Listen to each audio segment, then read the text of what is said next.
என்ன பப்ளு, உன் ஃப்ரெண்டு முத்த காணா? அட, அவனுக்கு ஒரே ஜுரமா அடிக்குது. அதனால தான் இன்னைக்கு ஸ்கூலுக்கு வரல. அப்படியா? சரி சரி. நம்மளுக்கு அரையாண்டு எக்ஸாம் வரப்போகுது, தெரியுமா உனக்கு? என்னது, அதுக்குள்ள அரையாண்டு எக்ஸாம் வரப்போதா? ஐயோ, செத்தான் சேகரு. எனக்கு ஒண்ணுமே தெரியாது. நான் முட்டை தான், அது கன்ஃபார்ம். அதெல்லாம் படித்தவங்களுக்குலாம் அந்த கவலை இருக்கும். நாமெல்லாம் சாகுத்திரி போட்டு எது கரெக்டாக வருதோ அதான் பார்த்து எழுதுவோம். அதனால் அதெல்லாம் கவலைப்படாத, பார்த்துக்கலாம் போ. நீ ஈஸியாக சொல்லிட்ட. ஆனால் எங்கள் அம்மா இருக்க பேர் எனக்கு மார்க்கு கம்மியாக எடுத்துட்டேன்னு என்னை போட்டு கும்மு கும்மு கும்முன்னு கும்மி எடுத்துருவாங்க. எங்கள் அம்மாலாம் என்னை திட்ட மாட்டாங்க தெரியுமா? ஏன்னா நான் ரொம்பவும் படிக்க மாட்டேன், ரொம்ப படிக்காமையும் இருக்க மாட்டேன். பார்டரில் பாஸ் ஆகிடுவேன். அதனால் எங்கள் அம்மா என்னை எதுவுமே திட்ட மாட்டாங்களே.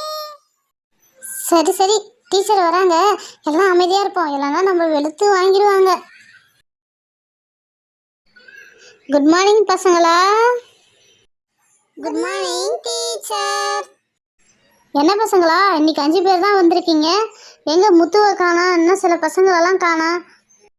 டீச்சர், முத்துவுக்கு ஜுரம் அடிக்குது, அதனால தான் வரல. மற்ற பசங்களை பற்றி எனக்கு தெரியாது டீச்சர். இப்படியே நீங்கள் லீவு போட்டுக்கிட்டே இருங்க, அப்புறம் எப்படி உங்களுக்கு படிப்பு மண்டையில் ஏறப்போகுது? அப்புறம் எக்ஸாமில் எல்லாம் முட்டை தான் வாங்குறீங்க. கோழி முட்டையா வாத்து முட்டையா டீச்சர்?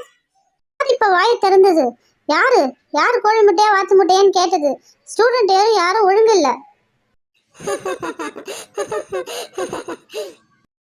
ஸ்டூடெண்ட் சைலண்டா இருங்க. எதுக்கு இப்போ சிரிச்சிட்டு இருக்கீங்க? அடுத்த வாரம் ஆஃப் இயர்லி எக்ஸாம் வரப்போகுது, தெரியுமா உங்களுக்கு? டீச்சர், அடுத்த வாரம் ஆஃப் இயர்லி முடிஞ்ச உடனே அப்புறம் லீவ் விட்டுருவாங்களா 10 நாள் டீச்சர்? சோனு, அடுத்த வாரம் கண்டிப்பாக லீவ் விட்டுருவாங்கல்ல? ஐ ஜாலி. நான் எங்கள் பாட்டி வீட்டுக்கு போகிறேனே. எங்கள் பாட்டியில் பெரிய குளம் இருக்குது. ஜாலியாக போய் அங்கே போய் குளிக்க போகிறேனே. ஜாலியாக இருக்குமே. ஏய், உங்கள் பாட்டி வீட்டு கிராமமா? ஜாலியாக இருக்குல்ல, தூய்மையான காற்று சூப்பராக இருக்குல்ல. ஆனால் எங்கள் பாட்டி வீடு சிட்டி, காற்றே வராது, வெறும் புகைச்சலாக இருக்கும் தெரியுமா? ஸ்டூடெண்ட் சைலண்டாக இருங்க. அங்கே என்ன வெட்டி பேசி? நான் உங்களுக்கு புக்கெல்லாம் முடிச்சிட்டேன்ல, உட்காந்து எல்லாத்தையும் படிக்கிற வழியை பாருங்கள். அடுத்த வாரம் எக்ஸாம் யார் ஃபர்ஸ்ட் மார்க் எடுக்கிறீங்களோ அவங்களுக்கு வந்து பெரிய கிஃப்ட் ஒன்று தருவேன். என்னது கிஃப்டா? ஐயோ, நான் இதுவரையும் ஒன்றுமே படிக்கவே இல்லையே. ஃபஸ்ட்டு பக்கம் புக்கில் என்ன இருக்கும் கூட எனக்கு தெரியாதே. என்ன பண்ணுறதுன்னு தெரியலையே. சரி பசங்களா, அட்னஸ் சொல்லுங்க. Sonu. Yes miss. Muthu. Absent miss. Ma'am, half yearly எக்ஸாமுக்கு டைம் டேபிள் வந்திருக்கு, ஸ்டூடெண்ட்க்கு இன்ஃபார்ம் பண்ணுங்க மேம். ஓகேங்க, கொடுங்க, நான் இன்ஃபார்ம் பண்ணிடுறேன்.